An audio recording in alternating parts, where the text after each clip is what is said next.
So it's a little bit later than I wanted it to be, about 3:30.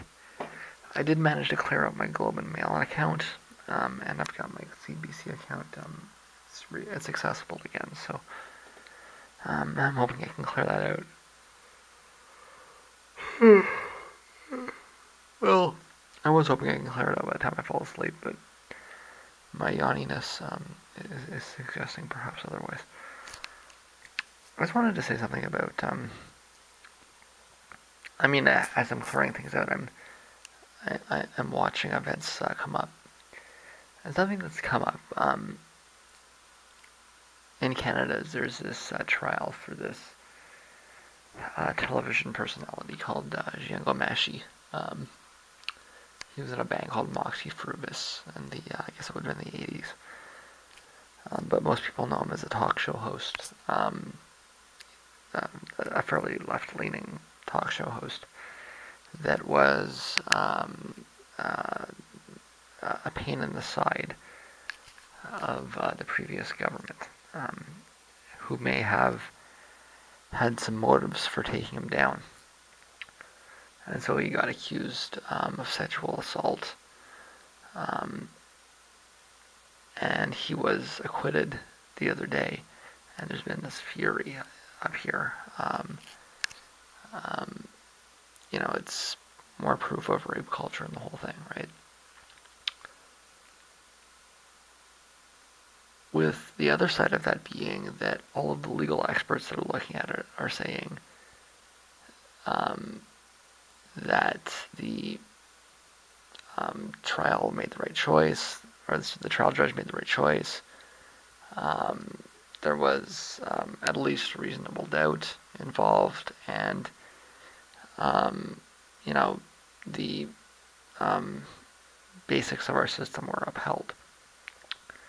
And so what's opening up is, as usual, the argument between reasonable doubt and sort of this mob mentality that has recently taken on the guise of feminism. But I want to take a step back on this because despite the labels that you see thrown around nowadays, with feminists on one side, and I don't know, I suppose you'd have to call them liberals on the other side. I mean, that's the basic, feminists versus liberals. It's actually a very old argument. It's about guilt and the assumption of it, and the assumption of innocence. It's the oldest argument in our legal system, and it's a pattern that you see in history if you go back, that you see over and over again, where you have the masses clamoring for retribution and revenge, and you have the educated classes saying, there's a process, and we need to be a little bit more careful before we start putting pitchforks through anybody's ass. A lot of the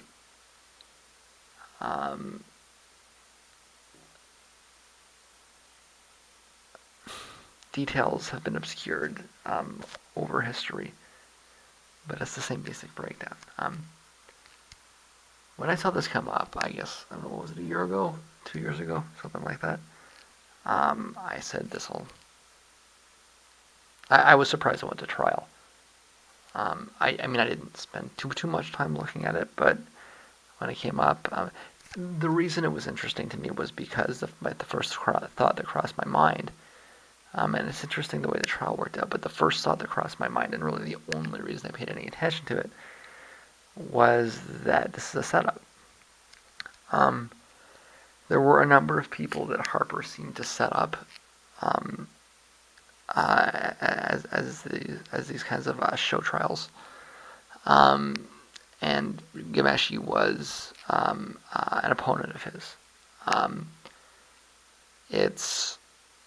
If you understand what Harper was doing with the media bodies around him, it is entirely reasonable to suggest that Harper might have tried to set him up in order to take him down. And this is exactly the kind of thing that the conservatives would do, right? Is trump up a sexual assault charge.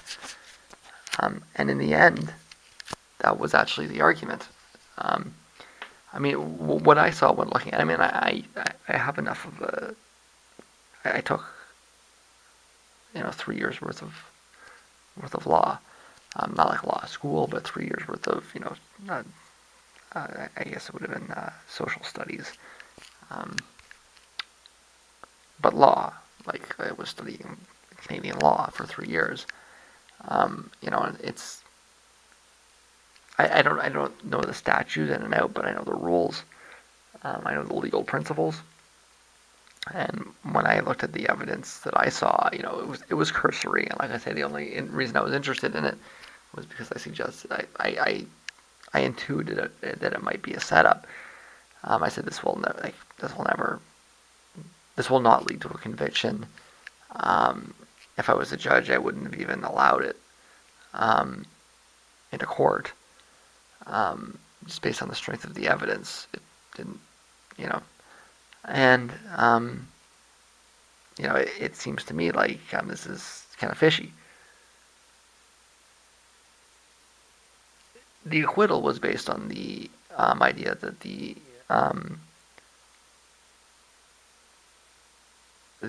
judge perceived that there may have been some collusion with the witnesses to take the guy down, which is kind of what I was thinking when I looked at it. The first thing I thought, right, is that this is the government taking down somebody who's vocally opposed to them. But of course, it plays into the whole rape culture narrative, right? And I think that I think they're being played for fools to begin with. But it's the same argument that we've seen. And it took me kind of a long time to come to terms with this because, I have a lot of sympathies, with the whole rape culture narrative as well. I acknowledge that it's not entirely frivolous. There's something to it. I think that there's a lot of resources that could be better directed in that direction, and etc. But when they start playing with the presumption of innocence, as they often do, it just turns into this classic argument.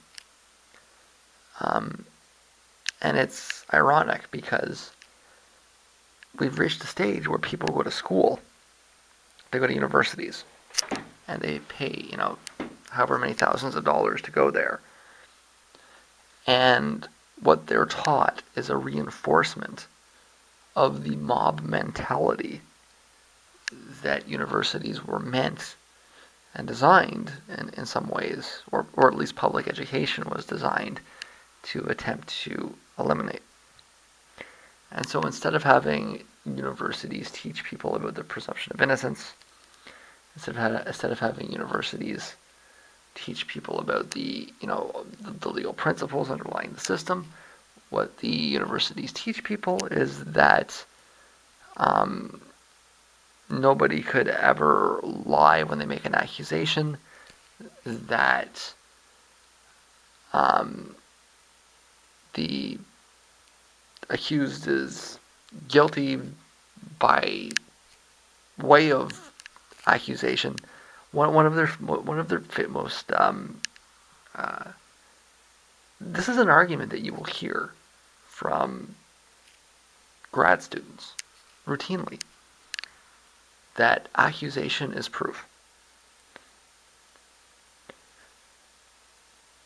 So it'll come up in a trial situation, and the whole process will come up the way that it's happened for thousands of years. Well, maybe not thousands, for hundreds of years, anyways.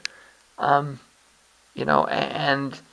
at the end of the day, if there's no evidence to make a conviction, the rebuttal that you will hear over and over again from people that claim to be educated is that the accusation itself is evidence. And the idea that there is no evidence is flawed, because the word that um,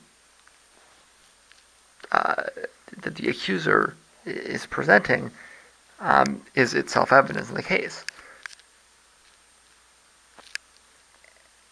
And when you try to have the debates with these people about that, and you try to kind of, it's not even really a debate in context, right? It's when you try to educate these people that that's not actually the way the legal system works. They flip out and they start calling you names, and um, they fall into this really bitter and kind of sad routine where it's just like invectives, and really they come off almost as a frightened animal would, right? And they go into this like off the wall defensive routine, right?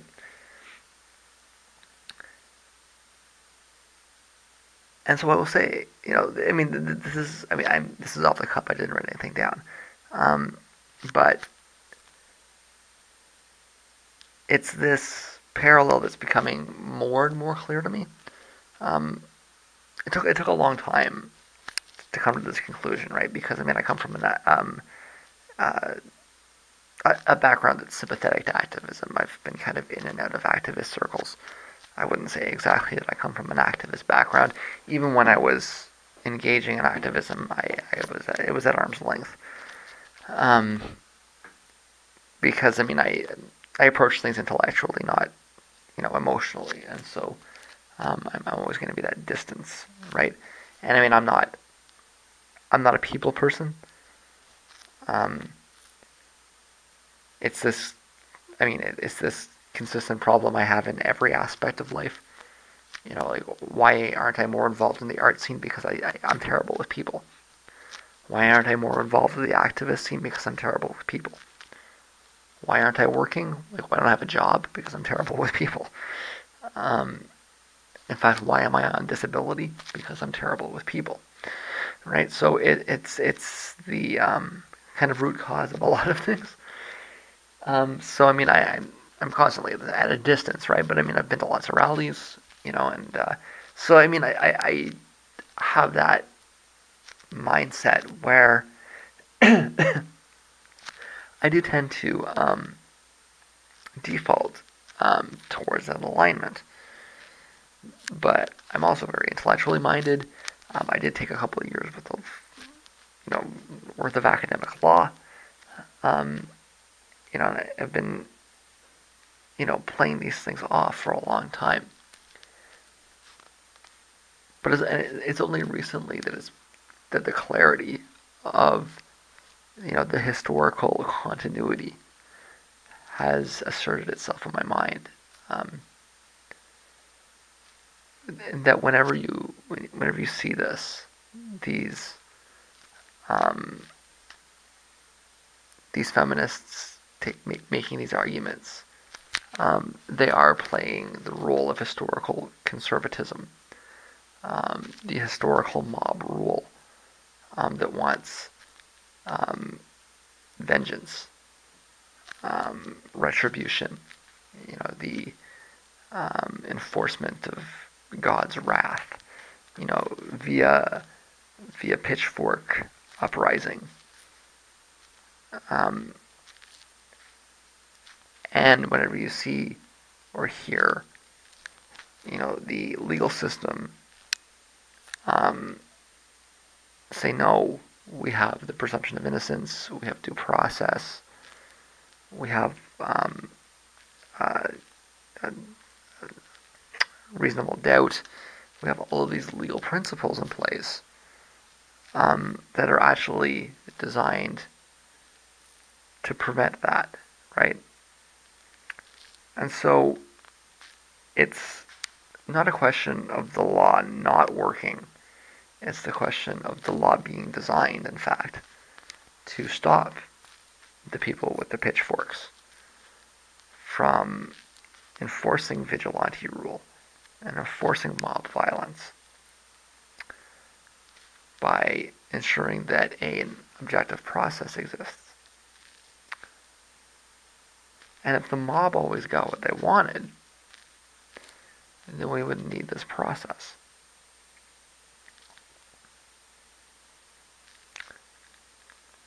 And that's a perspective that I think all sides will reject, because that's not the side anybody wants to be on, right? The people that stand up for due process don't want to be on the side of the upper class intellectuals. And the people that are arguing for modern feminist approaches to the legal system don't want to be associated with the mob and with what is historically very right-wing movements. But that's the proper analysis and the right way to look at it. And when you do that,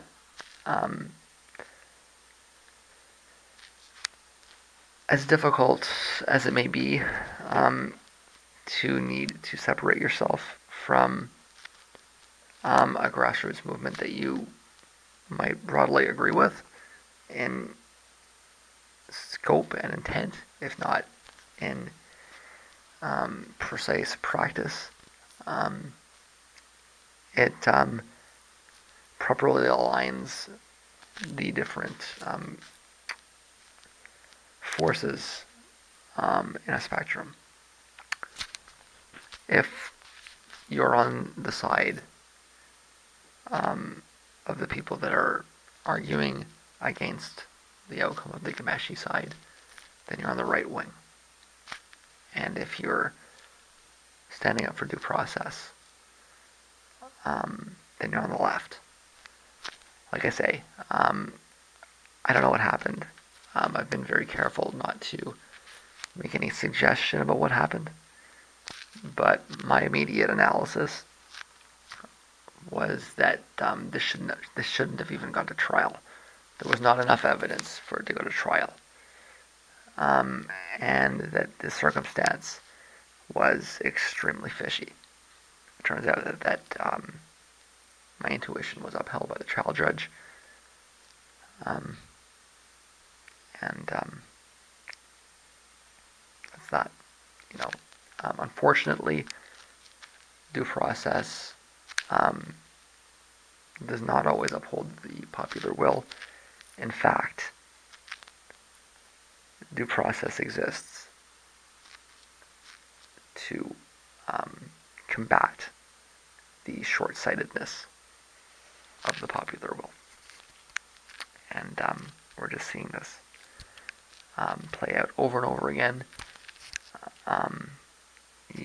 through this narrative of feminism, if you want to even call it that.